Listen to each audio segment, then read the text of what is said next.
ra'iisul wasaaraha xukuumadda federaalka Soomaaliya mudane Xasan Cali Khayre weliyo madaxweynaha Jubbaland iyo mas'uuliyiin ka tirsan dawladda federaalka Soomaaliya iyo maamulka Jubbaland ayaa kormeer shaqo waxay ku tageen dekedda weyn ee magaalada Kismaayo si ugu kuurgalo hanaanka u shaqeysa dekeddu isla marhaantaana uga xog wareysto maamulka dekedda dhibaatooyinka iyo waxyaabaha ay doonayaan in lagu horumariyo dekedda. ra'iisul wasaaraha xukuumadda Soomaaliya mudane Xasan Cali Khayre ayaa ugu horeyn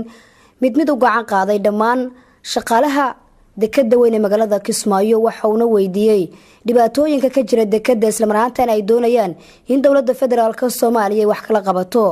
waxa uu ra'iisul wasaaruhu mid u kormeeray qaybaha kala duwan ee dekedda oo ay xilligaasi aysan ka socon shaqo badan hayeeshee dekeddu waxay u samaysneed qaab deked u diyaar ah inay shaqeyso. madaxweynaha maamulka Jubbaland Axmed Maxamed Islaam Axmed Madoobe oo la hadlay warbaahinta ayaa sheegay in dekedda Kismaayo ay kamid tahay hantida qaranka Soomaalidu uu leeyahay isagoo dhinaca kale ka warbixiyay caqabadaha iyo dhibaatooyinka dekedda ka jira.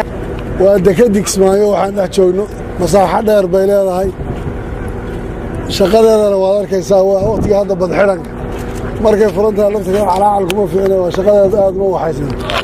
tuulo uu jiraa Kismaayo iyo dekedeeda iyo xaalaha ka laba socda innaga ku macalina shaqaaleedu waa ku intana ka shaqeynaysaa waxaana keenaya shaqada dekedda aad iyo maraakiib ku jirta oo kuwan ku dawladii ay lahayd ciidanka Soomaalidu xaalaha qarxan ay ku jiraan laakiin hadda aanu sameeyeen survey oo hadda lagu maqayo aan jawaabtooda su'aal inaan iska bixinayna rajaynayno waa asal ay Soomaalidu leedahay waa waxa wasbaada maamulka federaalka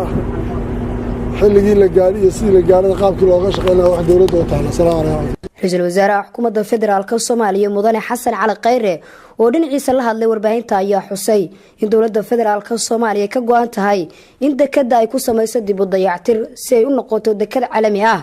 maareeyaha dekedda Kismaayo waa mahadsan yahay soo dhaweynta waa soo eegnay dekedda waxaan madaxweynaha iyo dhammaan madaxda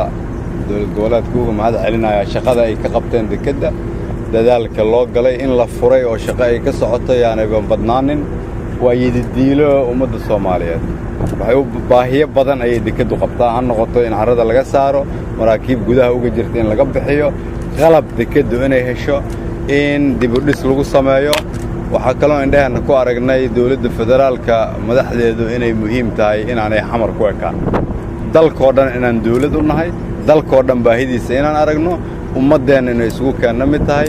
waa dadaal bilowday waa idinla qaybsanaynaa xanuunka waa idinkala shaqaynaynaa waa idinku soo noqon doonaa waa mahadsan.